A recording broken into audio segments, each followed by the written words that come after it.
Hoje a gente tem um prazer de convidar a professora Juliane Butz, especialista, mestre, doutora em periodontia pela Universidade Federal do Rio Grande do Sul, professora do curso de graduação em odontologia do Centro Universitário da Serra Gaúcha, membro da Sociedade Brasileira de Periodontia da SOBRAP, também da Comissão de Responsabilidade Social dessa associação, membro da Associação Brasileira de Halitose. Já teve uma aula com ela maravilhosa de halitose no nosso grupo de periodontia, e também da comissão científica dessa associação, Associação Brasileira de Halitose.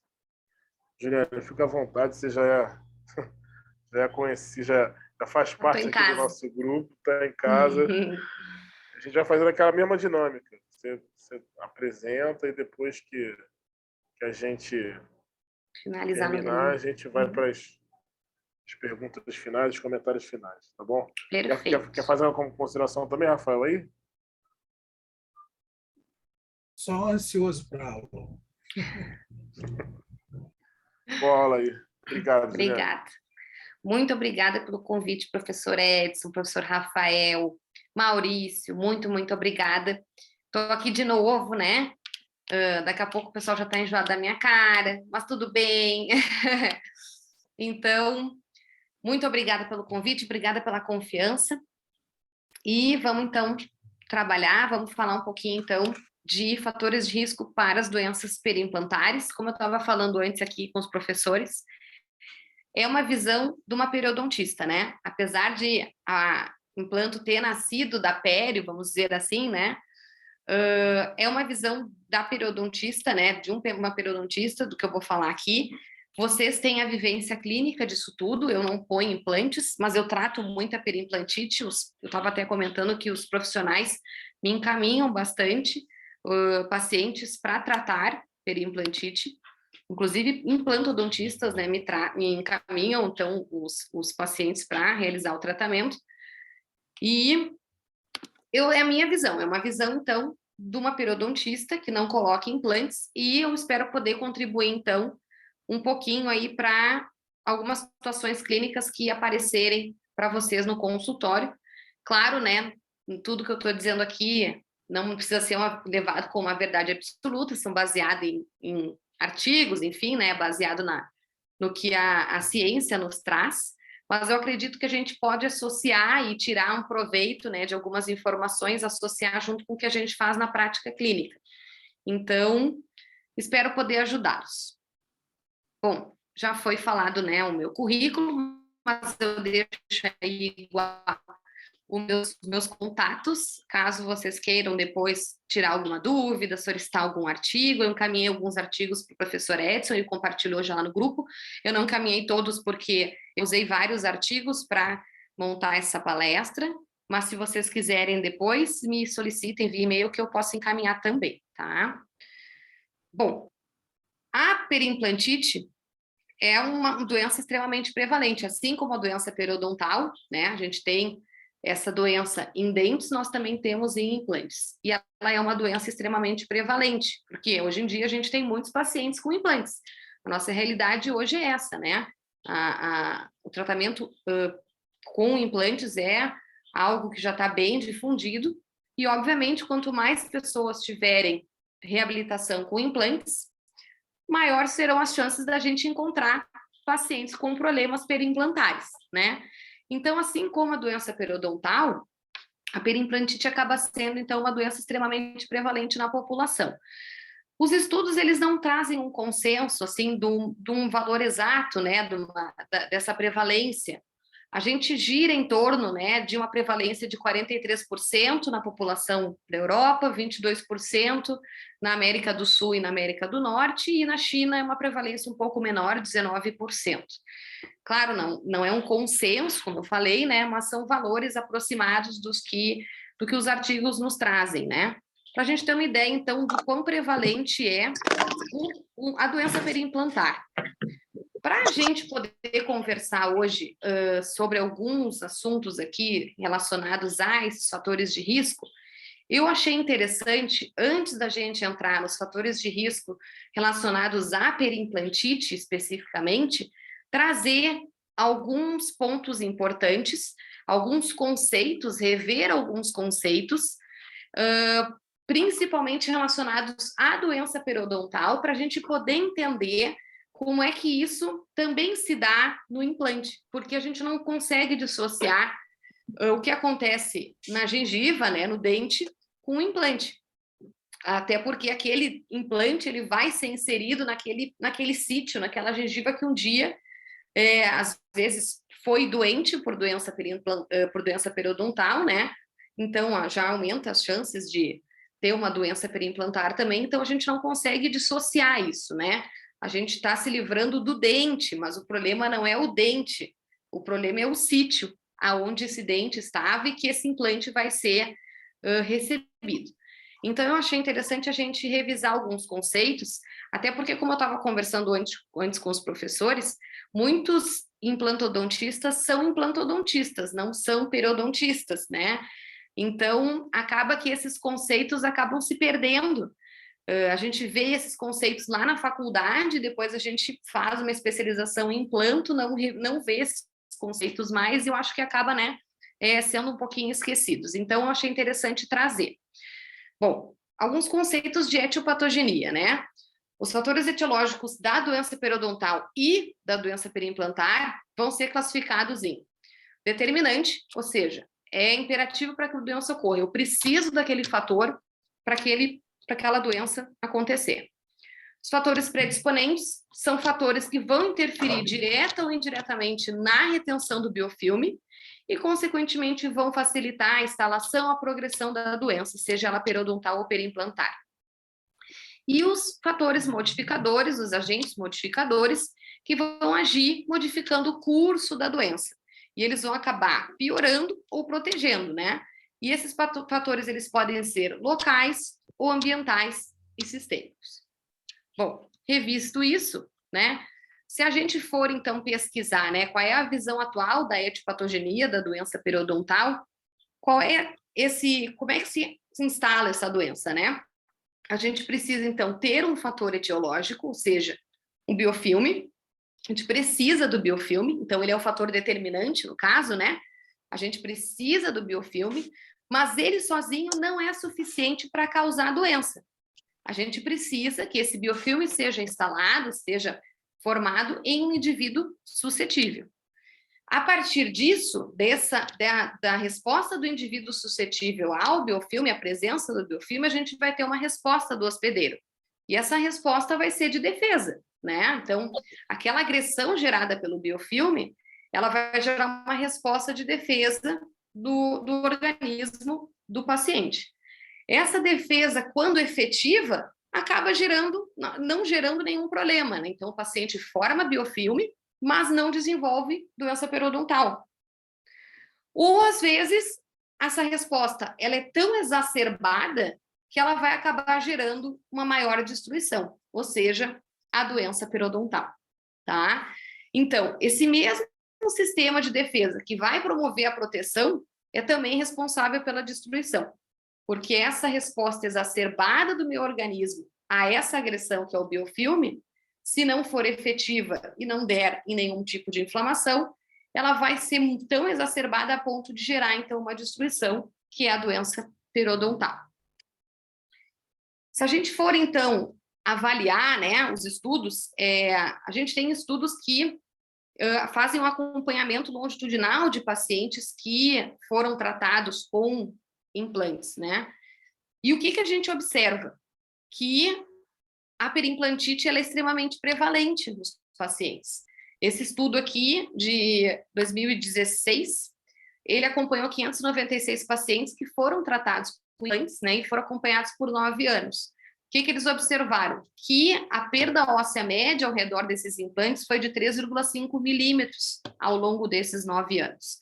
Ou seja, né, 30% dos implantes acompanhados foram atingidos por essa perda óssea. E a perda anual média de inserção desses implantes ficou em torno de 0,4 milímetros. Então, o paciente, ele, né, inevitavelmente teve alguma perda óssea, ele teve algum acometimento desses implantes. Então, por isso a importância da gente relacionar, né, a periodontite com a periimplantite, a periodontia com a implantodontia.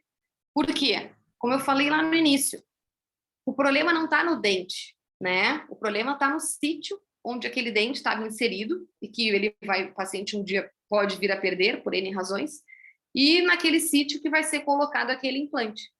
Então, a gente não consegue separar a periodontia da implantodontia. Elas estão casadas, inevitavelmente. E muitos dos fatores de riscos relacionados ao desenvolvimento das doenças periodontais estão também relacionados à doença periimplantar, justamente pelo fato de o problema não estar no dente, estar no sítio onde estava aquele dente e que é onde vai ser, então, colocado aquele implante. Então, eu trouxe alguns fatores de risco às doenças periodontais para a gente dar uma revisada, uma lembrada, até porque muitos deles também são fatores de risco para as doenças periimplantares. Bom, a periodontite, a gente sabe, né, a doença periodontal é uma doença extremamente prevalente. A gente tem esse estudo, que é um estudo muito interessante, de 2014, que ele fez um acompanhamento de 5 anos de uma amostra representativa da população metropolitana de Porto Alegre, foi organizado pelo professor Suzinho, esse estudo. E nesse estudo, o que foi mostrado, né? Que essa doença a periodontite é altamente prevalente, que 80% dos indivíduos avaliados no estudo possuíam uma perda de inserção maior ou igual a 5 milímetros em pelo menos um dente, e 35% dos indivíduos possuem uma profundidade de sondagem maior ou igual a 6 milímetros, né? Todo mundo sabe que a profundidade de sondagem é um indicador de inflamação periodontal. Ou seja, 35% da população tinha inflamação, né, gengival periodontal. Então, assim como a implantodontia, né, a periimplantite, a periodontite é uma doença extremamente prevalente. Quais são os fatores de risco relacionados com a doença periodontal, né? Normalmente estão associados fumos, diabetes, obesidade, o gênero, né, masculino ou feminino, consumo de álcool e condição socioeconômica. A gente vai ver cada um deles agora separadamente. Em relação ao fator de risco não modificável, que seria o gênero, né, o sexo do paciente, o que os estudos mostram? Né? Que os homens apresentam uma pior condição periodontal do que mulheres. Muitas vezes isso está relacionado a uma questão comportamental, porque as mulheres são mais vaidosas, elas se cuidam mais, né? Então, elas têm, né, disso, que o homem às vezes não tem. A maioria dos homens, né, não se cuidam tanto quanto as mulheres. A mulher tem essa questão da vaidade. Então, isso acaba também afetando a questão da higiene bucal. Então, as mulheres acabam tendo uma melhor higiene bucal, fazem não só melhor a higiene, mas como também, em mais vezes, né, essa higiene bucal, do que os homens, muito relacionado a questões de comportamento, a vaidade. Além dessa questão comportamental, também está associada a diferenças biológicas entre os sexos, né? A questão hormonal, homens e mulheres, é totalmente diferente, que também pode estar relacionado. Além disso, esse estudo mostrou que os homens possuem 2 vezes maior risco de perda de inserção severa, né? O risco é maior para homens do que para mulheres. Um fator de risco modificável. Por que modificável, né? Porque a gente consegue remover esse fator de risco do paciente, né? O fumo, o tabagismo. Todo mundo sabe que pacientes tabagistas têm uma pior condição periodontal do que um paciente não tabagista. A gente sabe que os gases, né, envolvidos no tabaco, todos aqueles componentes liberados na fumaça do tabaco, eles são extremamente danosos para o periodonto. O que os estudos mostram? Né? Que os indivíduos fumantes, eles possuem de 2 a 7 vezes maior risco de ter doença periodontal do que não fumantes. E que, obviamente, como a gente também já sabe, os fumantes respondem de uma maneira pior aos tratamentos do que pacientes não fumantes, principalmente em relação ao ganho de inserção e à redução de profundidade de sondagem. O que os estudos mostram, né? Esse outro estudo do Suzin também fez também uma avaliação em relação à doença periodontal atribuída ao consumo do cigarro. Esse estudo mostrou que o número de fumantes moderados a pesados que possuem 30% ou mais dentes com perda de inserção maior ou igual a 5 milímetros poderia ser reduzida de 28% a 48% caso essas pessoas parassem de fumar. Então, a gente vê aqui nessa tabela, ó, que os pacientes fumantes, né, moderados e pesados, respectivamente, se eles parassem de fumar, se a gente conseguisse remover esse fator de risco, eles reduziriam os seus problemas periodontais em 27% e quase 50% nos pacientes fumantes pesados. Para a gente ver o quanto o fumo interfere na resposta periodontal, né? E então, o mesmo estudo mostrou que 6% dessa população estudada, ou 90 mil pessoas, né, indivíduos tabagistas, possuem uma perda de inserção maior ou igual a 5 milímetros em pelo menos 30% dos dentes. Então, é muita coisa. Dentro dos fatores de risco modificáveis ainda, né? Diabetes. Por que modificável? Ah, a gente não consegue tirar a diabetes. Não, a gente não consegue tirar, mas a gente consegue tratar e controlar ela, né? Então, junto com o hábito de fumar, a diabetes é considerada um fator de risco para a periodontite, né? Principalmente o diabetes tipo 2, até porque é o tipo de diabetes que a gente tem mais evidência na literatura. É o tipo de diabetes que a gente mais estuda, né? O que os estudos mostram? Que os pacientes que são diabéticos, principalmente tipo 2, têm uma maior prevalência e severidade de doença periodontal e um risco aumentado de desenvolver essa doença, desenvolver a doença periodontal em 3 a 4 vezes mais do que um paciente que não possui diabetes. Ainda, né, quais são os efeitos que a gente tem da diabetes sobre a terapia periodontal, né? De uma maneira bem reduzida. O diabético não controlado, ele vai responder de uma maneira pior à terapia periodontal do que um não diabético, né? Já sabemos disso. O diabético controlado vai responder de uma forma semelhante ao indivíduo não diabético após tratamento periodontal não cirúrgico. Existe uma tendência do diabético tipo 1 responder de forma semelhante ao não diabético após o tratamento periodontal, porém, como eu falei antes, as evidências são escassas, porque a maioria dos estudos falam de diabéticos do tipo 2. Os indivíduos diabéticos tipo 2 aparentam ter uma recidiva de doença após o tratamento periodontal, principalmente quanto ao aumento da PS, quando comparado a indivíduos não diabéticos. Isso aqui é uma coisa que a gente vê na clínica, né? Eu não estou trazendo mais, acho que nenhuma novidade. Outro fator de risco modificável para a doença periodontal, obesidade. Existe sim uma relação entre a obesidade e a doença periodontal. Um exemplo é esse estudo, que foi um estudo de acompanhamento de 30 anos. Eles avaliaram 893 homens não diabéticos e eles avaliaram, né, além da questão periodontal, avaliaram o ganho do peso corporal, circunferência da cintura, da área de gordura do braço. E fizeram os exames periodontais nesses pacientes também. O que eles observaram ao longo desses 30 anos, né? Que a PS, a profundidade de sondagem, a perda de inserção e a perda óssea alveolar teve uma maior progressão em indivíduos obesos do que em indivíduos magros, vamos dizer assim. Outro fator de risco modificável, consumo de álcool, né? A gente sabe que o consumo exagerado do álcool gera maior chance de desenvolver a doença periodontal. Entretanto, a gente tem um estudo de 2008 do Wagner, que mostrou que o baixo consumo de álcool tende a ter um efeito protetor para a periodontite, mais especificamente o consumo do vinho. Então, o consumo de vinho, né? Todos os dias, vamos dizer assim, um pouquinho, ele tem um fator protetivo para a doença periodontal. Inclusive, na medicina, a gente tem estudos que dizem que também tem fator protetivo contra doenças cardíacas, né? O consumo moderado do vinho diariamente. Outro fator de risco modificável é a condição socioeconômica dos pacientes. A gente sabe disso, né? Uma coisa parece falar assim, óbvia, né? Que os pacientes que têm uma pior condição socioeconômica, consequentemente, têm uma pior condição bucal e, obviamente, periodontal, né? O percentual de indivíduos, o número de dentes com progressão e a média anual da progressão de perda de inserção é maior em indivíduos que possuem baixo nível socioeconômico. Obviamente, né? Tem menos acesso ao tratamento, menos acesso à informação, e isso acaba, então, acarretando numa maior progressão de doença periodontal. Muito bem, trouxe brevemente os fatores de risco das doenças periodontais, para a gente dar uma relembrada.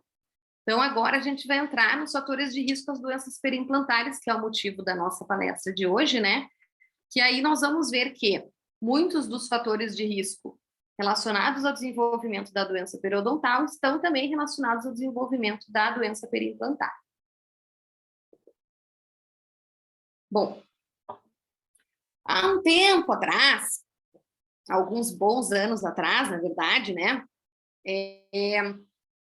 a gente não sabia exatamente quais eram esses fatores de risco, né? Se acreditava que tirava o dente, colocava o implante, estava tudo resolvido. E aí, só que não, né? Os problemas periimplantares começaram a aparecer. Num primeiro momento, se acreditava, então, que haveria, então, um fator de risco relacionado ao desenvolvimento dessa doença, que seja por uma causal de natureza, né? Então, relacionado ao biofilme, ao tabagismo, ao histórico de doença periodontal, e também havia os indicadores de risco. Os indicadores, eles não são, são diferentes dos fatores, porque os fatores seriam causal por natureza, né? E os indicadores são aqueles que, por uma simples associação, pode estar relacionado ao desenvolvimento da doença. Então, em relação aos indicadores, se acreditava que poderia estar relacionado com o próprio controle metabólico, diabético, faixa de mucosa ceratinizada e o tipo de superfície do implante. Mais recentemente, esse artigo que eu estou trazendo, ele foi publicado agora em 2021, a gente vê que os fatores de risco para as doenças periimplantares, eles já aumentaram, né? A gente tem outros fatores que podem estar relacionados com o desenvolvimento da doença periodontale, além daqueles que se acreditava que se tinha associação, e além daqueles relacionados somente ao desenvolvimento da doença periodontal. Então, quais são esses fatores, né? Condições, né? Fatores relacionados ao implante propriamente dito, então, o tipo de implante, a rugosidade desse implante, tamanho de implante, localização desse implante, aos fatores mecânicos, né? Contato prematuro, trauma oclusal, aos fatores locais do paciente, então, uma má higiene bucal, presença já de gengivite ou periodontite, enfim, quantidade de osso, quantidade de dentes remanescentes, relacionado a fatores sistêmicos do paciente, então, hábitos como tabagismo, alcoolismo, a idade, diabetes, problemas relacionados ao tratamento de câncer, como radioterapia, e fatores também relacionados ao processo cirúrgico da instalação desse implante, né? O trauma cirúrgico relacionado mesmo à instalação do implante. Então, a gente vê que a gente tem vários fatores de risco atualmente associados ao desenvolvimento da doença periimplantar.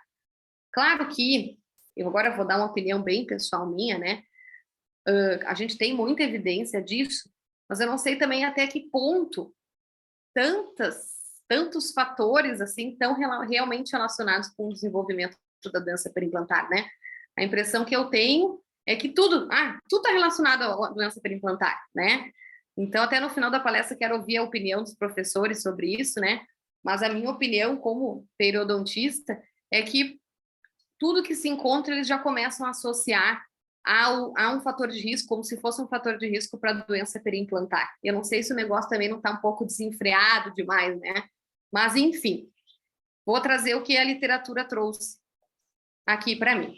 Bom, eu vou começar com a presença histórico de doença periodontal. Isso a gente já tem bastante evidências que o paciente que tem um histórico de doença periodontal, né, ele tem uma chance maior de desenvolver a doença periimplantar, e que o paciente que não só tem histórico, mas está com a doença, né, no momento, não há indicação de instalação desse implante, porque a chance de desenvolver a doença periimplantar é maior ainda.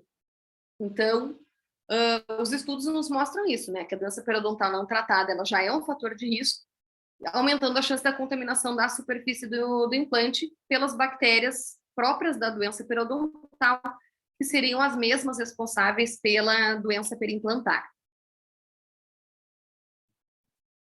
Bom, o que os estudos mostram, né? que foram encontradas maiores frequências de bastonetes gram-negativos e implantes quando comparados aos sítios periodontais. E que os micro-organismos eles podem migrar do sítio dental para a área do implante, demonstrando que pode haver, sim, uma transmissão dos periodontopatógenos do sítio periodontal para a área dos implantes. Essa revisão sistemática ela é bem recente, ela é de 2019, e o que eles trouxeram, né? Através de vários estudos, uma busca que eles fizeram de vários estudos, eles chegaram à conclusão de que a microbiota relacionada com a doença periodontal é a mesma relacionada com a doença periimplantar, ou seja, as bactérias, os micro-organismos que são responsáveis pelo desenvolvimento e progressão da doença periodontal são as mesmas que estão relacionadas com o desenvolvimento e a progressão da doença periimplantar. Ou seja, né, as principais bactérias, Porphyromonas gingivalis, Treponema denticola e a Tannenella forsythia. Além disso, o fato de estarem abrigados num ambiente muito semelhante, né, o sulco ou a bolsa periodontal ou a bolsa periimplantar, expostos aos mesmos fluidos, ou seja, o fluido crevicular, e as condições nutricionais, né, semelhantes, também vão contribuir, então, para o estabelecimento de biofilmes semelhantes.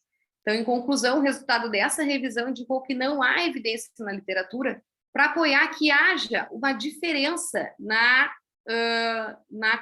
qualidade desses micro-organismos, né? Ou seja, não há diferença entre os micro-organismos que habitam as bolsas periimplantares das bolsas periodontais.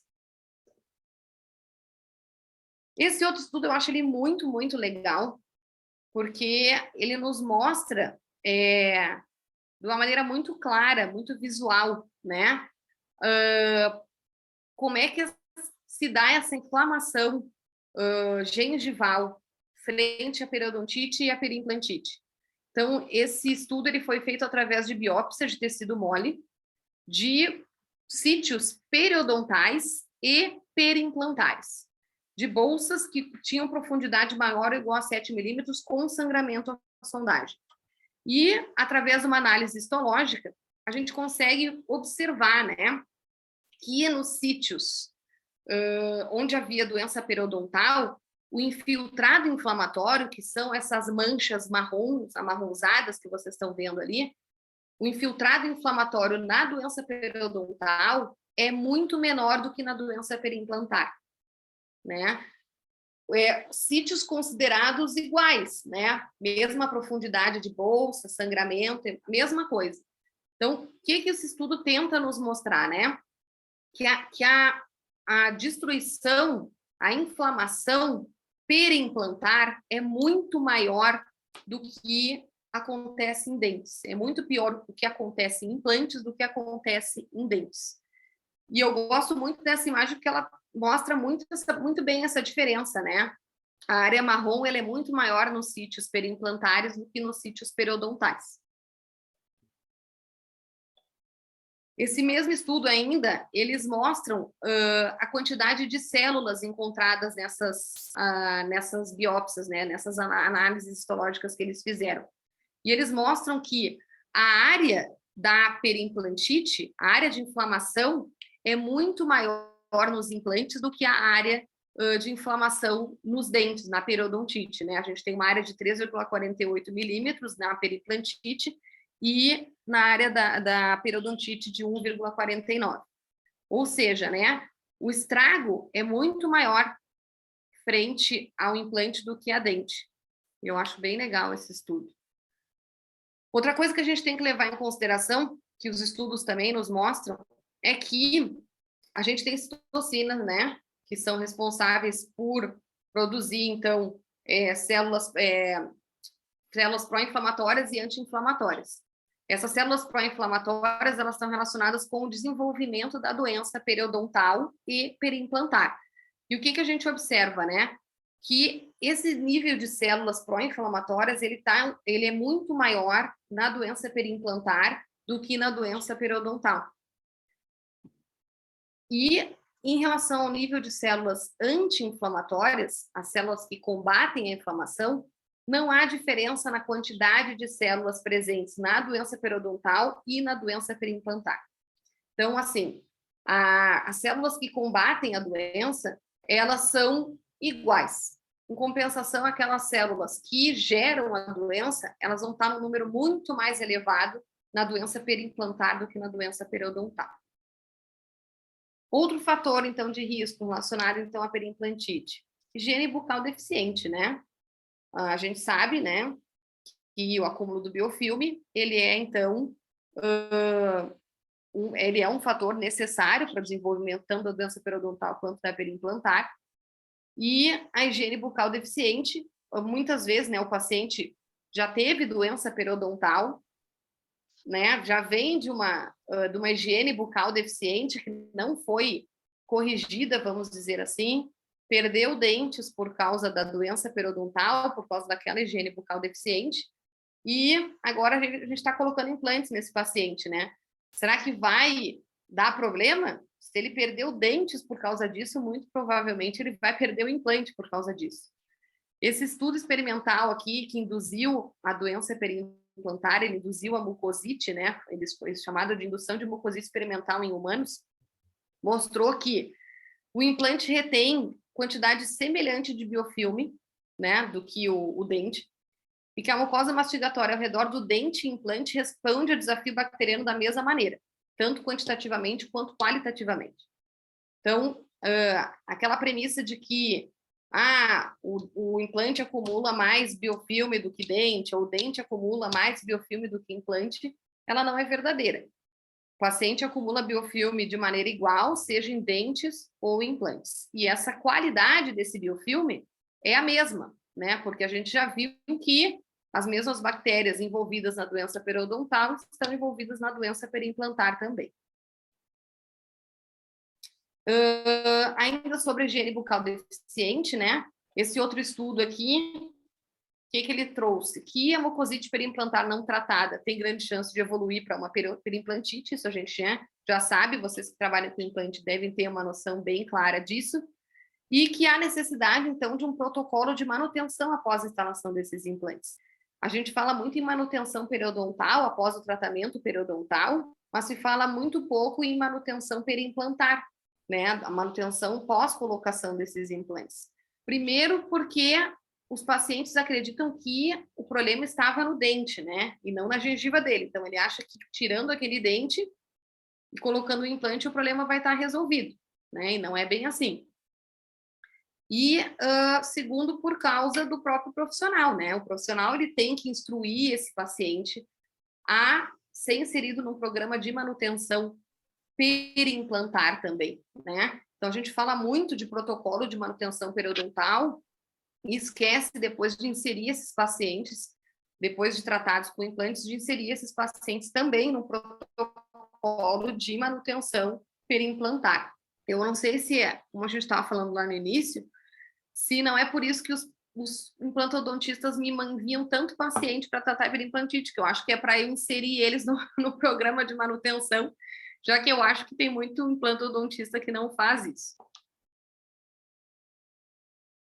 Tabagismo. Bom, assim como na doença periodontal, o tabagismo está fortemente associado com o desenvolvimento da doença periimplantar. A gente tem muitos estudos, né, que fazem essa associação, e os estudos dizem que o paciente tabagista vai ter um maior risco, sim, de desenvolver periimplantite.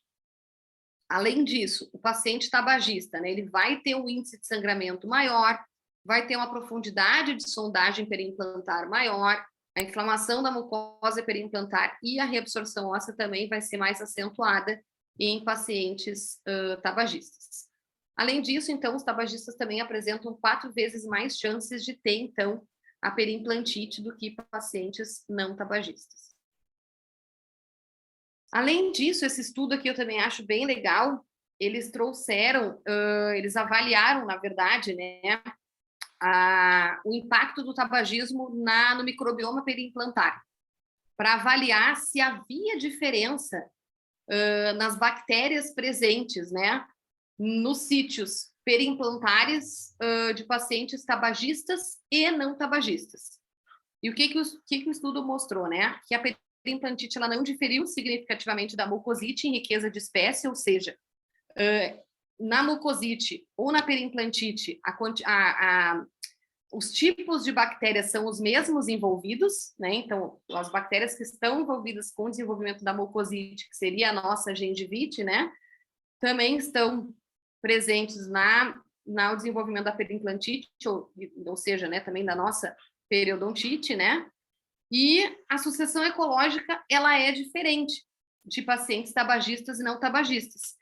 Nos sítios de pacientes tabagistas, foi encontrado bactérias mais patogênicas do que no sítio de pacientes não tabagistas.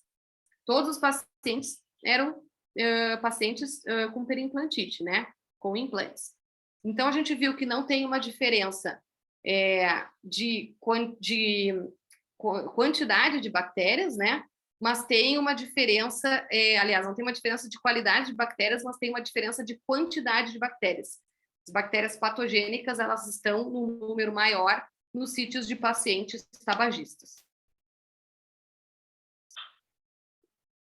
Diabetes, né, o controle glicêmico também está fortemente associado à doença periimplantar, assim como na doença periodontal. Isso aqui, na verdade, eu trouxe um resumo de como funciona a doença, como atua a doença do diabetes, né, sobre a gengiva, sobre o periodonto, né? A gente tem, então, uma hiperglicemia crônica, formação de polimorfo nuclear, vai aumentar as enzimas, diminuir a quimiotaxia, que vai gerar, então, uma alteração na defesa do hospedeiro, que vai acarretar aquela destruição periodontal que eu falei lá no início, né? Então, a gente tem uma cadeia de acontecimentos aqui que vão gerar uma alteração periodontal nesse paciente diabético. Esse estudo aqui eu achei bem legal porque eles avaliaram pacientes tabagistas, pacientes diabéticos com osteoporose e pacientes que foram submetidos à radioterapia.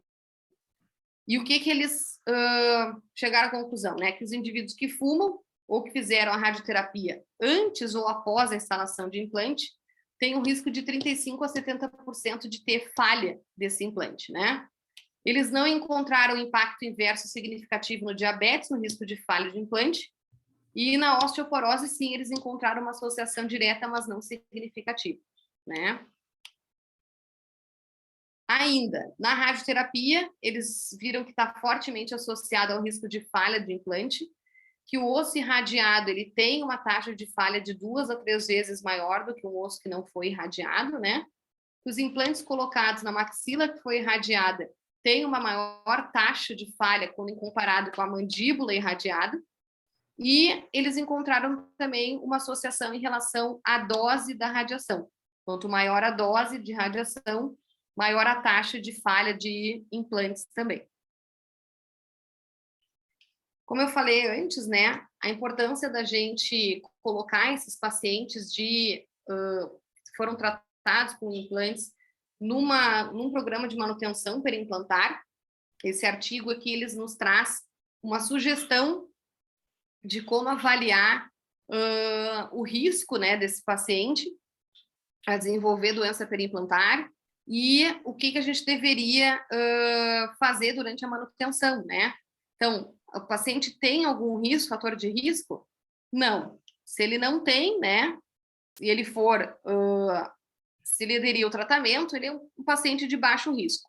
Agora, aquele paciente que não adere ao tratamento, ele já começa a ter um risco moderado a alto, mesmo não tendo nenhum fator de risco relacionado com o desenvolvimento de doença periimplantar. Se ele é um paciente que tem algum fator de risco e ele está, né, engajado nesse tratamento, ele já é considerado um paciente de moderado a alto risco, né? E se ele não está, então, engajado nesse tratamento, ele é considerado um paciente de alto risco. A gente deveria avaliar mais ou menos assim os pacientes para avaliar o risco mesmo de desenvolver a periimplantite após a instalação desses implantes.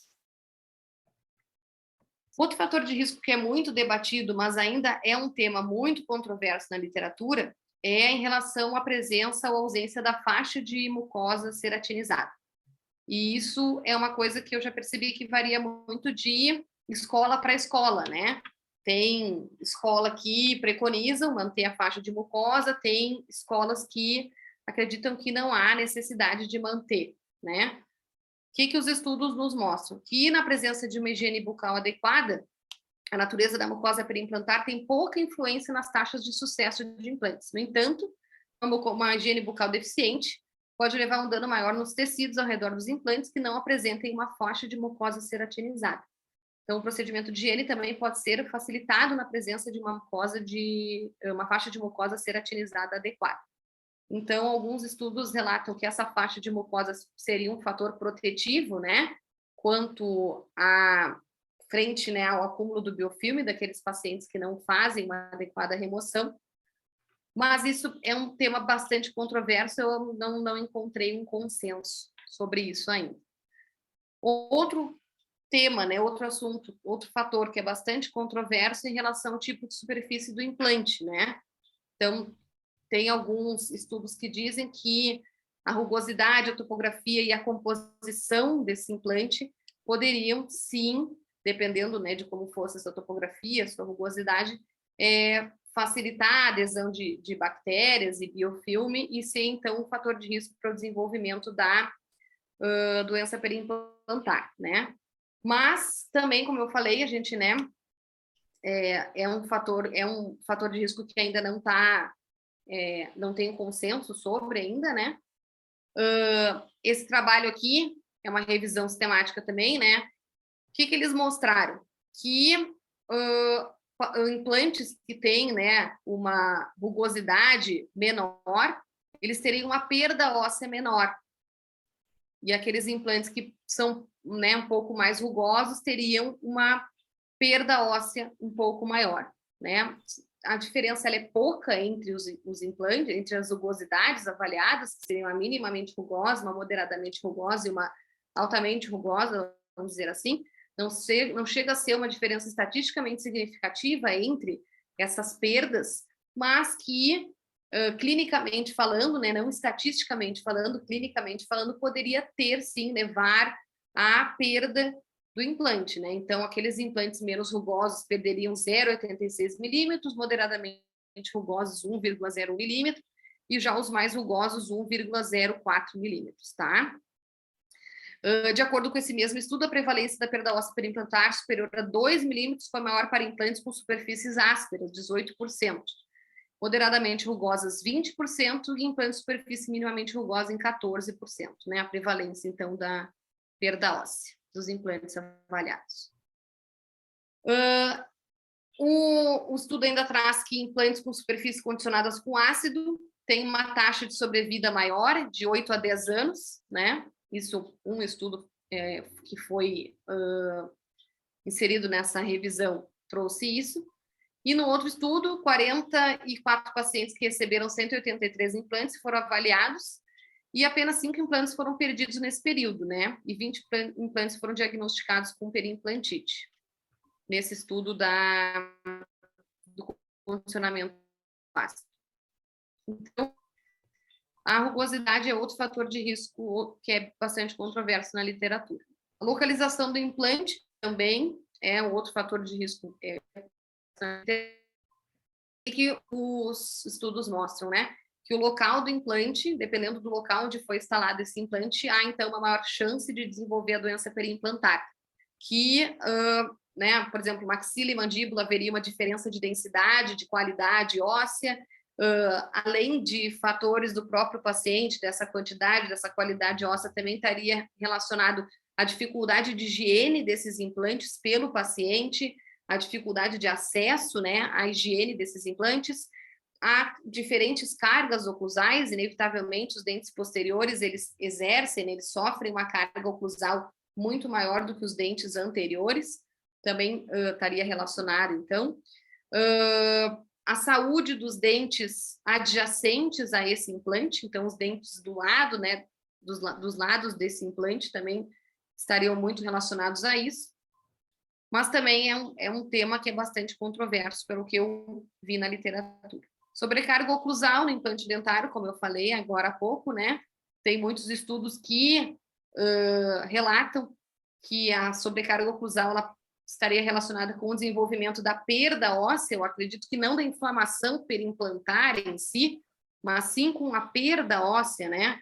Porque a gente tem que pensar que a perda óssea não necessariamente vai acontecer por doença periimplantar. A doença periimplantar, ela é uma doença oriunda de uma inflamação, né, que gerou aquela perda óssea. E a perda óssea por si só, ela pode não ser oriunda dessa inflamação, ela pode ser também, né, por outros fatores, como sugerido a sobrecarga oclusal. Os estudos acreditam que essa sobrecarga esteja, sim, relacionada com a perda óssea, devido ao fato de muitos implantes sofrerem fratura de pilar, perda de retenção, lascas, enfim, perda de, altura, dimensão vertical, né? Então, poderia estar relacionado mais com a perda óssea do que com uma periimplantite, com uma inflamação periimplantar. Fatores associados à prótese sobre implante, né? Extensa reabilitação protética, então os estudos mostram que os implantes que suportam pontes fixas, estruturas maiores, né, têm maior risco de doença periimplantar do que um implante unitário, vamos dizer assim, principalmente relacionado com a dificuldade de higiene, né? Então, o paciente teria mais dificuldade de higienizar trabalhos protéticos maiores, os implantes localizados abaixo desses trabalhos protéticos, do que se fosse 1 ou 2 implantes somente. Outro fator de risco bastante documentado, principalmente nos últimos anos, na literatura, é em relação à idade. Mas quando fala em idade, não é idade especificamente, né? Não é assim, ficar velho tem relação com periimplantite. Mas porque pacientes idosos, eles têm mais propensão a desenvolver problemas sistêmicos que vão ter uma influência sobre os implantes, né? Então, os pacientes idosos, vão pensar assim, eles têm maior chance de desenvolver diabetes, eles desenvolvem, né, uma maior perda da motricidade, que é fisiológico isso, às vezes até por causa de doenças mesmo, como Parkinson, enfim. Então, estaria muito relacionado ao que a idade acarreta, né? As condições ósseas acabam também sendo piores, o paciente tem osteoporose, tem outros problemas relacionados à composição, à qualidade óssea. Então, a idade está muito relacionada com o que o ficar velho acarreta, né? Com o que o ficar idoso acarreta.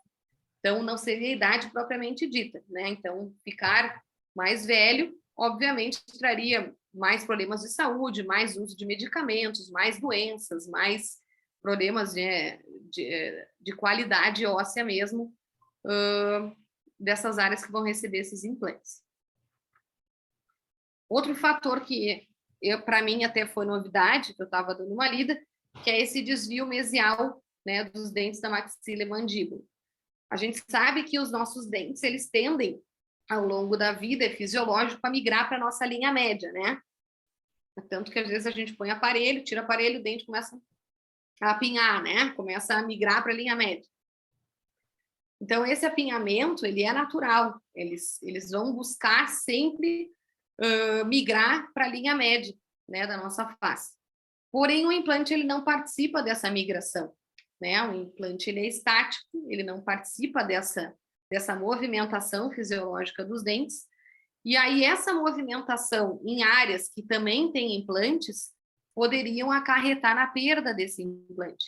Então, claro, não seria relacionado à doença periimplantar, propriamente dita, como eu falei anteriormente, porque não seria derivado de uma inflamação, mas sim de uma movimentação, né, que esses dentes vão sofrer e esse implante não vai. E aí, claro, também a gente pode pensar que esse implante que não vai sofrer essa movimentação, principalmente na área anterior, né, que acontece esse apinhamento, acaba ficando numa posição totalmente desfavorável para a sua higiene. E aí sim, essa posição desfavorável poderia, né, então, contribuir para o desenvolvimento da doença periimplantar, porque estando numa posição desfavorável, o paciente não consegue higienizar, então haveria sim seria um fator de risco a doença periimplantar este fato, né?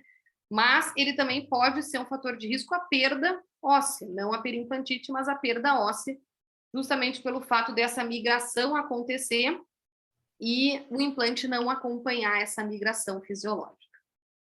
Eu trouxe para vocês 2 consensos sobre a periimplantite, né, e a mucosite.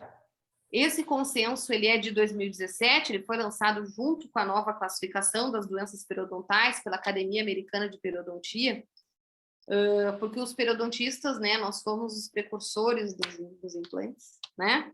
Então, nós também temos um consenso sobre as doenças periimplantares. E o que eles falam sobre os fatores de risco relacionados às doenças periimplantares, né? Nesse último consenso, então, que foi publicado em 2018, junto com a nova classificação das doenças periodontais. Uma é que há forte evidências de estudos experimentais em animais e humanos de que a placa, o biofilme, é, sim, um fator etiológico para mucosite periimplantar.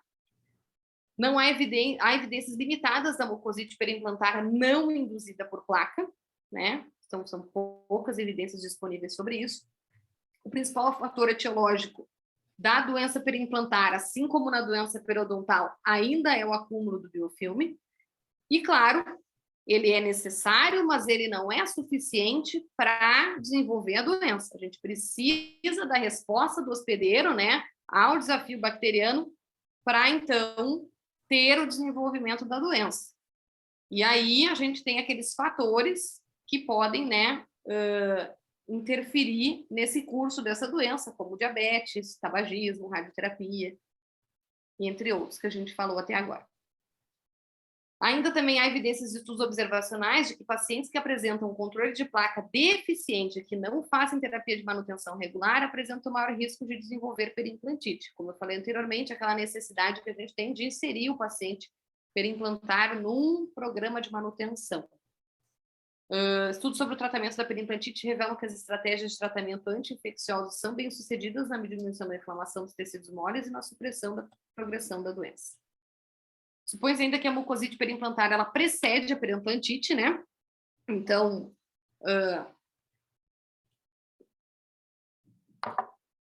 como acontece na doença periodontal, né? Nem todo paciente vai ter periodontite, mas todo paciente, para ter periodontite, vai ter que ter uma gengivite, né? A mesma coisa nos implantes. Nem todo paciente vai ter periimplantite, mas aquele paciente que teve periimplantite, ele já experienciou uma mucosite. Então, os dados indicam que os pacientes diagnosticados com mucosite periimplantar, eles podem, sim, desenvolver a periimplantite, especialmente na ausência de cuidados de manutenção regular. Ainda há evidências, então, que um risco aumentado de desenvolver periimplantite em pacientes com histórico de periodontite grave, controle deficiente de placas, sem cuidados regulares de manutenção e após a terapia com implante. O tabagismo e o diabetes são indicadores de risco potenciais para o desenvolvimento da periimplantite, porém ainda são inconclusivos. Existem algumas evidências limitadas que ligam a periimplantite a fatores como a presença pós-restauradora do cimento submucoso, posicionamento de implantes que não facilitam a higiene oral e a manutenção desta. Ainda fala, né, o papel da mucosa queratinizada periimplantar, sobrecarga oclusal, partículas de titânio, necrose por compressão óssea, superaquecimento, micromovimento, pio-corrosão, enfim, tantos outros fatores, né, que a gente já tinha citado lá anteriormente. Além desse consenso da Academia Americana de Periodontia, que é a visão nossa do periodontista, eu trouxe o consenso, publicado agora também, recentemente, 2018, do grupo 4 do ITI, que trabalha, né, somente com implantes. E o que eles dizem em relação a esses fatores de risco para a doença periimplantar, né? Então, tem evidências de que pacientes que recebem implantes em sítios de enxerto, vamos dizer assim, então aquele sítio que não foi, que não é o osso puro do paciente, houve a necessidade de fazer enxerto ósseo, apresenta uma prevalência comparável de mucosite periimplantar em comparação com pacientes que receberam implantes em sítios sadios. Então, a presença desse enxerto, a necessidade desse enxerto, seria um fator de risco para a doença periimplantar. A prevalência de periimplantite em pacientes com implantes em sítios enxertados é mais variável e menos previsível em comparação com a prevalência de pacientes com implantes em sítios sadios, sem os enxertos. Também existem algumas evidências de que a prevalência a longo prazo da falha do implante, da perda desse implante em paciente com implante em sítio sadio e sítio enxertado é baixa. Pacientes com histórico de periodontite tratada, recebendo terapia de implante em sítios sadios, sem enxertos, a adesão aos cuidados de suporte regulares resulta em menor falha, menor perda do implante a longo prazo em comparação com pacientes que não cumprem os cuidados de suporte regulares, ou seja, os programas de manutenção. Há evidência limitada sobre o efeito de cuidados de suporte regulares em pacientes com histórico de periodontite tratada recebendo implantes em sítios enxertados. A idade avançada, né, por si só, como nós falamos anteriormente, não é uma contraindicação para terapia com implantes. Como a gente falou, o problema não é a idade do paciente, não é a gente ficar velho, é tudo que vem junto com a idade. A perda óssea marginal periimplantar em paciente geriátrico é baixa e semelhante a outras faixas etárias após 1 a 5 anos de acompanhamento. Ou seja, o problema não está na idade, né? O problema está no que vem junto com a idade. Poucos estudos em implantodontia focam em pacientes geriátricos acima de 75 anos e condições médicas sistêmicas comuns na velhice. Então, a gente falta evidências disso na literatura. Ainda as evidências sugerem que em pacientes com doença cardiovascular, incluindo doença cardíaca isquêmica, acidente vascular cerebral e doença cardíaca hipertensiva, a sobrevida do implante é semelhante a pacientes sem doença cardiovascular. Pacientes com câncer de cabeça e pescoço, a sobrevida do implante pode ser afetada negativamente pela radioterapia, como eu mostrei anteriormente no estudo para vocês. Comorbidades como câncer, diabetes e condições que envolvam comprometimento neurocognitivo podem acarretar riscos para a terapia com implante. E a terapia anti-reabsorção em altas doses representa um sério risco de complicações pós-operatórias e é uma contraindicação para a cirurgia com implantes. Então, depois disso tudo que eu trouxe para vocês, né, o que a gente pode concluir? A gente tem muitas causas, pelo menos o que a literatura nos mostra, que a gente tem muitos fatores de riscos relacionados ao desenvolvimento da doença periimplantar. Não sei até que ponto, como eu falei antes, não sei até que ponto isso é verdade, não sei até que ponto tudo está colocado dentro do mesmo balaio, né? A gente tem que ficar atento a isso, mas eu acho que a gente pode cuidar, né? Algumas coisas, ter alguns cuidados para que a gente evite que aquele paciente venha a perder o implante, né? Então, como a gente falou até agora, a gente ainda não sabe, né? Tem alguns fatores que são ainda controversos na literatura, mas que a gente não pode deixar também de levar em consideração, né, o que a literatura está mostrando, apesar de controversos ainda, né? Apesar da gente não ter uma unanimidade em relação ao que a gente acredita em relação àquilo, né? A gente também não pode tapar os olhos. Então, por exemplo, como eu falei antes, né, o implante em si, né, o design do implante, a rugosidade do implante, a gente não sabe até que ponto isso pode, né, realmente afetar ou não, mas a gente também não pode tapar os olhos para isso. Então, se a gente puder minimizar esse tipo de problema, a gente tem que minimizar. O sítio, né, que esse implante vai ser recebido, aquela questão da faixa de mucosa ceratinizada, né, até onde, né? Em que casos eu posso manter essa faixa ou não? O paciente tem uma boa higiene, não tem? Se ela vai ser um fator protetivo para aquele paciente que não tem uma boa higiene, a gente tem que avaliar isso. Questão clínica, né? A questão protética, principalmente, de reabilitação. E eu acho que o mais importante é a questão do paciente, né? Porque a questão fisiológica do paciente, que é o nosso ponto sensível, a gente tem coisas ali que a gente não vai conseguir mudar, são fatores que não são modificáveis, a gente não consegue alterar aquilo. Eu acho que esse é o ponto mais sensível, porque tudo aquilo que a gente consegue mexer, mudar, alterar, melhorar, tá nas nossas mãos para fazer, a gente não vai conseguir fazer. Só que tem coisas que são inerentes a nós, ao profissional, aos cuidados que a gente vai tomar, que estão muito relacionados ao paciente. Então, problemas de saúde do paciente, né? Esse paciente tem algum problema de saúde, inevitavelmente, muitas vezes, isso, dependendo do problema, vai acarretar numa desenvolvimento de uma doença periimplantar e, consequentemente, na perda desse implante, né? Claro que a gente tem coisas que estão relacionadas ao paciente que a gente pode modificar, pode instruir, pode motivar, né? A questão do controle de placa, a questão de deixar, né, de fumar, do hábito do tabagismo, questão de controle de diabetes, controle glicêmico. Então, tem coisas que a gente está e não em nossas mãos, né? A gente consegue mudar, mas o paciente tem que querer muito também, né? Mas eu acho que o ponto mais sensível disso tudo, eu acho que não só, opinião minha, não só da doença periimplantar, mas também da doença periodontal, é quando envolve o paciente. Esse sim é o ponto sensível, né? Porque a questão aqui do paciente é uma coisa que muitas vezes a gente não vai conseguir mudar. Não só a questão fisiológica do paciente, mas como a questão de hábitos do paciente. Quem faz periodontia sabe que mudar hábitos é extremamente difícil. Trago, então, esse último artigo, onde eles trazem, então, algumas sugestões de como a gente poderia evitar a periimplantite, né? Primeira coisa, a gente sabe que a placa bacteriana, o biofilme, é o fator etiológico necessário para que aconteça o desenvolvimento da doença. Então, frente a isso, a gente tem que pensar, né, que o paciente tem que realizar um bom controle do biofilme diariamente, através da escovação e de outros instrumentos que sejam auxiliares, né, para o controle desse biofilme. Fazer o debridamento mecânico profissional em intervalos regulares para reduzir a carga microbiana, ou seja, introduzir esse paciente num programa de manutenção periódica preventiva, né, manutenção periimplantar preventiva, tentar, né, sensibilizar esse paciente a ter um estilo de vida saudável,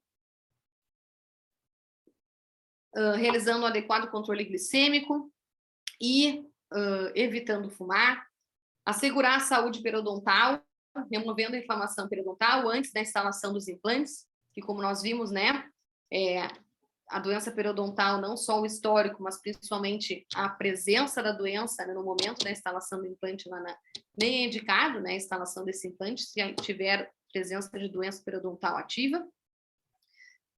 Controlar a resposta do hospedeiro ao parar de fumar, encorajar o estilo de vida saudável novamente para o paciente, conforme necessário. Criar uma faixa de tecido periimplantar espesso, queratinizado, fixado através de enxerto de tecido mole, quando indicado para proteger a crista óssea subjacente e facilitar a remoção de placa. Daí entra naquela questão que é muito subjetiva e discutível.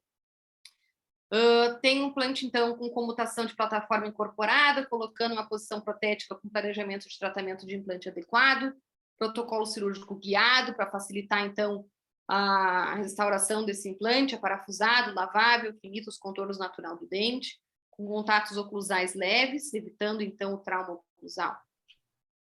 Bom, a mucosite e a periimplantite, então, elas são altamente prevalentes e incidentes, portanto, requerem uma atenção por parte dos pesquisadores e clínicos, tanto no que se refere à prevenção quanto ao tratamento.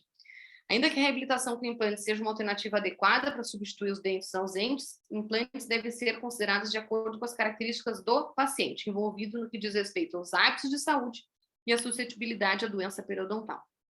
E essa última frase que eu gosto muito, que é do professor Rui e do Cassiano, que fala, né, doenças periimplantares não são prevenidas por meio da erradicação de sítios dentais, mas sim pela capacidade de, ao compreender-se a dinâmica dos biofilmes bucais, estabelecer um modelo de atenção que individualmente permita manter indivíduos saudáveis. Eu acho essa frase sensacional. Muito obrigada. Fica aí os meus contatos. Quem ainda não me segue, segue lá no PerioProf. Estou à disposição para perguntas. Muito obrigada. Mais uma aula excelente, Juliane. Obrigado aí mais uma vez aí. Eu queria fazer alguns comentários, como você colocou aí, e em relação à questão de ser fator de risco ou não. Assim, eu acho que não que continuo considerando fator de risco realmente tabagismo e diabetes. Você não concorda comigo? Os outros acabam sendo alguns indicadores, né, ou mais fatores que se enquadram em todos aqueles fatores que se enquadram dentro das propriedades que a gente pode considerar um fator de risco, né, com plausibilidade biológica, entre outros. Acho que são esses. Os outros, ok, podem facilitar, podem fazer parte, mas assim, eu ainda continuo indo pela mesma linhagem que a gente faz para a periodontia também, a periodontite, né? Você tem os fatores de risco, tabagismo e diabetes. Não sei se você concorda comigo. Não, eu concordo. Aquilo que eu falei, né? Apesar de a gente ter vários artigos falando desse número enorme de fatores de risco, indicadores de risco, até os indicadores eu acredito que seja questionável, né? A gente tem ali vários indicadores que foram, né, são trabalhados ao longo ali dos artigos, enfim, que também acredito que seja muito questionável. A impressão que eu tenho é que tudo entra no mesmo balaio, né? Tudo vai causar periimplantite. Então, vamos colocando que tudo vai causar e aí a gente não sabe nada, então vamos colocar tudo. A impressão que eu tenho é isso, né? A gente não tem certeza de nada ainda, então vamos colocando tudo até... A impressão que eu tenho, né? Uma visão minha. Posso estar falando a maior besteira do mundo, não sei a opinião de vocês. Eu tenho a mesma opinião sua aí. Achei que é dentro desse sentido. É claro que a gente tem outros possíveis indicadores que, obviamente, né, podem associado ao fumo, associado ao diabetes, também potencializar esse aumento, mas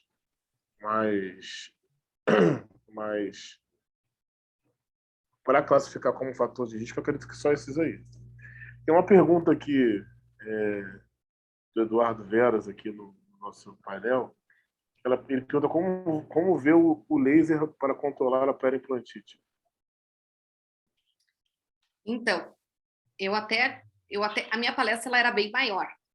Eu fui cortando, né? Porque na outra palestra da litose, eu falei, nem sei coração, porque na outra vez a gente... Aí eu fui cortando. Essa parte do laser eu tinha colocado aqui na palestra, acabei tirando. O laser, eu não trabalho com laser. Eu, pessoalmente, não trabalho com laser. Não fiz curso, não tenho laser, não trabalho com laser. Mas, pelo que eu vejo dos colegas que trabalham com laser e o que a gente vê na literatura, né, os artigos, ele tem sido bastante promissor. Né? Claro que a gente ainda precisa de mais evidências, né, mais estudos sobre, não só em relação ao tratamento do laser para periimplantite, mas o uso do laser, né, para vários outros tratamentos que está sendo empregado, mas ele parece ser muito promissor. O que tem de artigo, né, o que tem de embasamento científico sobre isso, é que tem bons resultados. Eu, particularmente, não trabalho com laser. Pelo menos não ainda. Não trabalho com laser. Mas os colegas que trabalham gostam bastante. Eu também não tenho, apesar de ter o laser e tal, mas assim, eu não tenho também a experiência de usar clinicamente. Sei que a gente tem literatura, a gente até teve já uma aula aqui muito boa com a professora de Ribeirão Preto e sobre laser, mas também eu acho que também acaba sendo um adjuvante ao tratamento ali.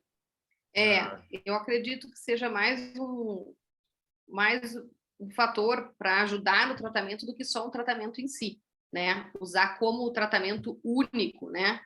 Até porque o problema do laser, e não só na periimplantite, mas a minha modesta visão, porque a minha opinião e nada é quase a mesma coisa, mas enfim, na minha modesta visão, a gente precisa de estudos melhores em relação ao laser. Porque o que acontece? A maioria dos estudos associa o laser a outros tratamentos. Não só a periimplantite, eu estou falando. Há diversas doenças que ultimamente estão sendo tratadas com laser. E aí a gente fica sem saber de fato se essa resposta positiva ela é realmente advinda do laser ou ela é advinda do outro tratamento que foi associado, ou se é por causa da associação dessas duas técnicas, né, do laser e do outro tratamento que foi associado. Então, eu acho que a gente ainda, claro, não estou falando mal do laser, acredito que o laser tenha muito potencial ainda para, né, para a gente usar em vários tratamentos, mas eu acho que é uma pergunta que a gente ainda tem que se fazer. A gente vê muito, como o professor Edson falou, uma associação do laser para o tratamento, né? Tratamento coadjuvante, né? Mas será que o laser por si só resolve o problema? Não sei. Sandra, quer fazer alguma pergunta aí, meu amigo? Boa noite. Edson, não seria praticamente uma pergunta, né? Mas para parabenizar a Juliana aí pela aula e que ela falou um negócio interessante, sabe? Hoje eu começo a observar nesse meio acadêmico que alguns alunos nossos, né, têm aquela vontade de fazer uma especialização e que, inclusive, a implantodontia. Mas eles esquecem aquela base da periodontia, igual ela falou. Às vezes fica aquele profissional tecnicista, né, sem aqueles fundamentos da periodontia, onde, na verdade, a periodontia ela praticamente é a base da odontologia, onde você tem que levar em consideração todos aqueles tecidos de sustentações. E aí a pessoa faz uma especialização de implante sem esses fundamentos e muitas vezes desconhece esses fatores etiológicos da doença, que era da periodontia, que simplesmente migram para a implantodontia. Eu acho, sim, muito interessante essa colocação dela. E parabéns aí pela aula, já comecei a seguir você hoje. Ai, muito obrigada, professor. Muito obrigada mesmo. Coração. Um abraço. Abraço. Juliane, alguns alunos e tal, algumas vezes me perguntam em relação ao autoabagismo, e eu queria te fazer uma pergunta. Quando você tem um paciente que, por exemplo, a gente sabe que a gente acaba considerando um fator de risco para aquele fumante acima de 10 cigarros.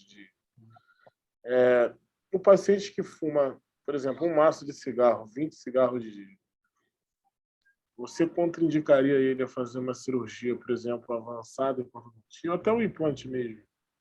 Ou a gente tem literatura mostrando aí que se ele diminuir a quantidade de cigarros um pouco antes da cirurgia e pós, a gente acaba podendo ter um resultado melhor. Ou você poderia dizer que essa porcentagem que seria, sei lá, 96% de sucesso, 97%, cai para 80%, 85%. O que você poderia colocar? Assim, tabagismo foi a minha tese de doutorado. Então, assim, o que a gente sabe do tabagismo, né? O paciente tabagista, a partir de uma quantidade X de cigarros que ele fuma, não, o dano que vai ser causado pelo cigarro vai ser o mesmo, independente da quantidade. Depois de uma certa quantidade, se ele fumar 10 ou se ele fumar 20, o dano é o mesmo, independente da quantidade de cigarros. E em relação a parar de fumar para fazer a cirurgia, o que a gente sabe? Os estudos, pelo menos, relatam que para o paciente que é tabagista, né, parar de fumar e ter de volta um periodonto semelhante a um paciente não tabagista, demora em torno de 5 anos.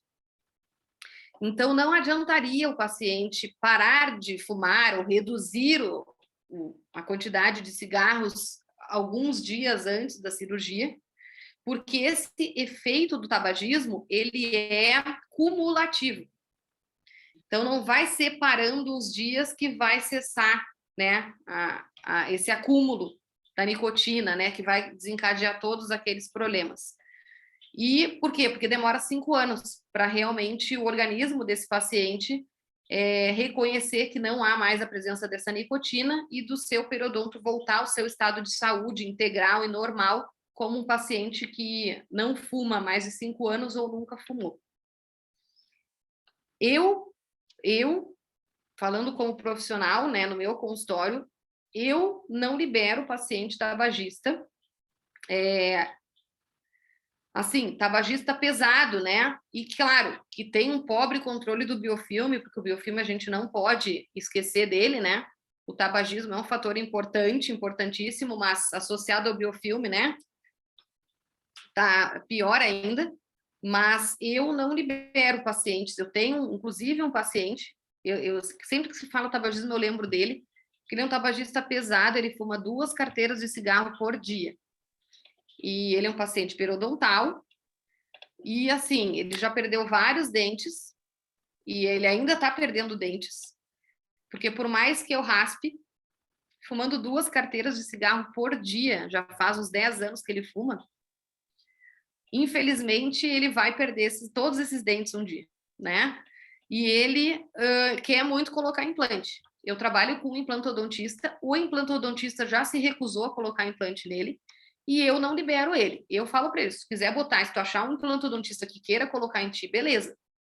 Eu não tô te liberando para colocar, porque tu vai perder o implante, né?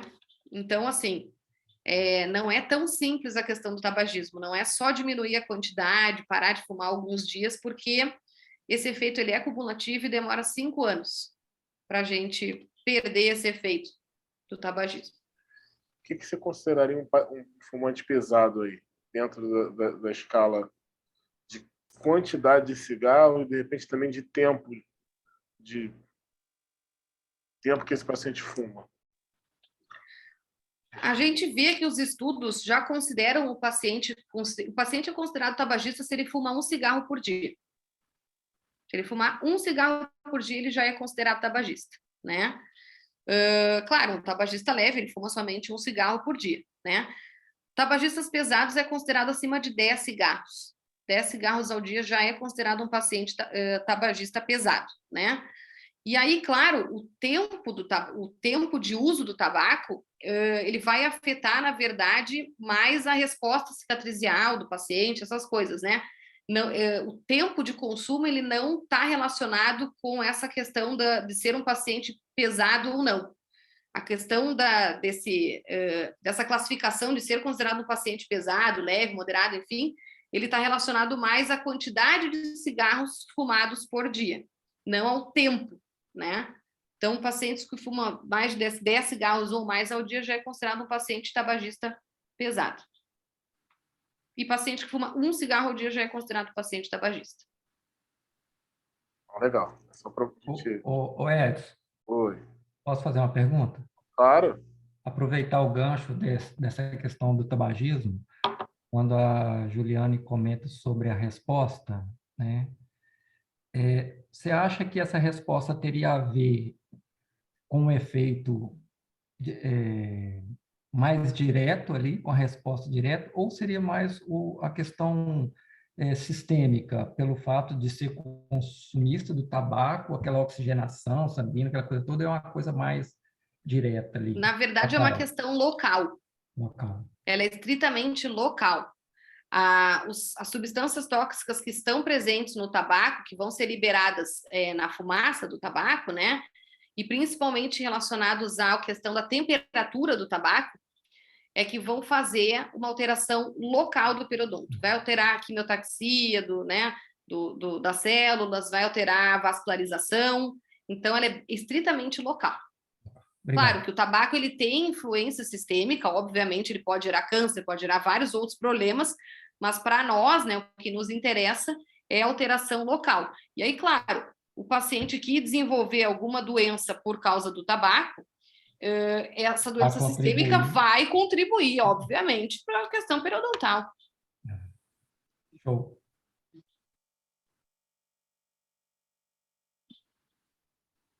Perguntas?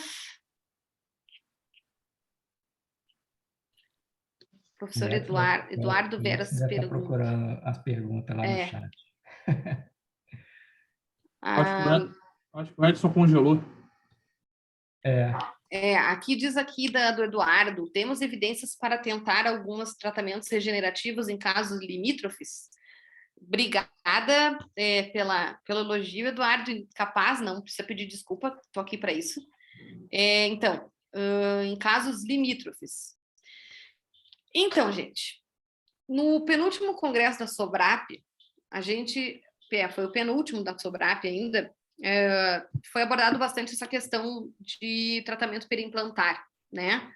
E várias evidências têm surgido desde então, inclusive o uso do Endogain para tratamento de periimplantite, para regeneração óssea.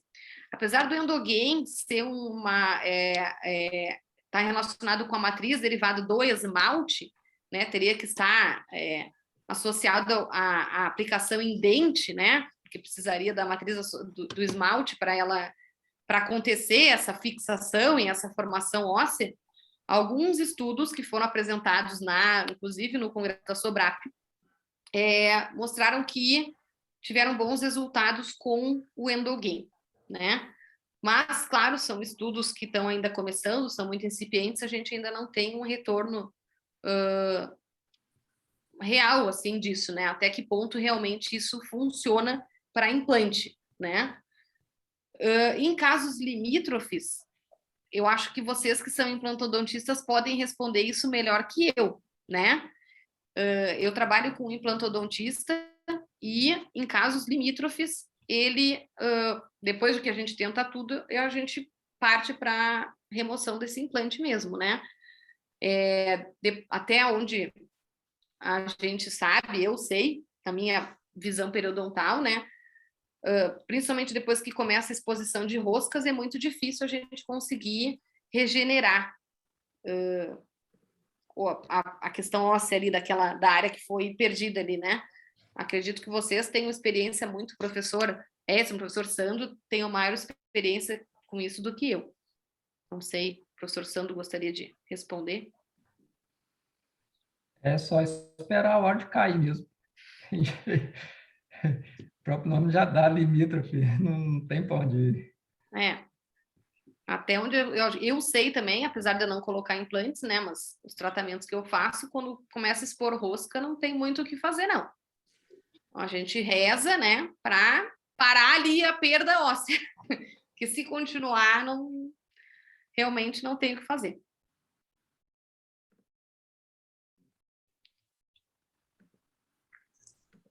Voltando aí, perdi minha conexão aqui. Então, não sei se o Santos chegou a fazer aí. Tinha uma pergunta aqui no bate-papo. Sim, acho que nós respondemos agora, do Eduardo, né? Tá. Tratamento regenerativo, acabamos de responder. Não sei se o senhor quer responder, professor. Pode falar. Eu coloquei a minha visão, né? Que dependendo do quanto já foi exposto de rosca, não há o que fazer, né? Pelo menos na minha visão periodontal. Sim. Não sei se vocês que trabalham com isso mais diariamente têm alguma outra sugestão de... As duas situações, isso e também tipo de defeito, né? Não adianta querer regenerar um defeito horizontal que você não tem como regenerar. Se o defeito vertical, dependendo do que tá, mas mesmo assim, a questão é a contaminação ali. É complicado, a gente ainda não tem... apesar não de tem evidências disponíveis. Não tem para você afirmar, mas seria por aí. Gente, mais alguém quer fazer alguma pergunta, uma consideração? Estamos aqui abertos aí.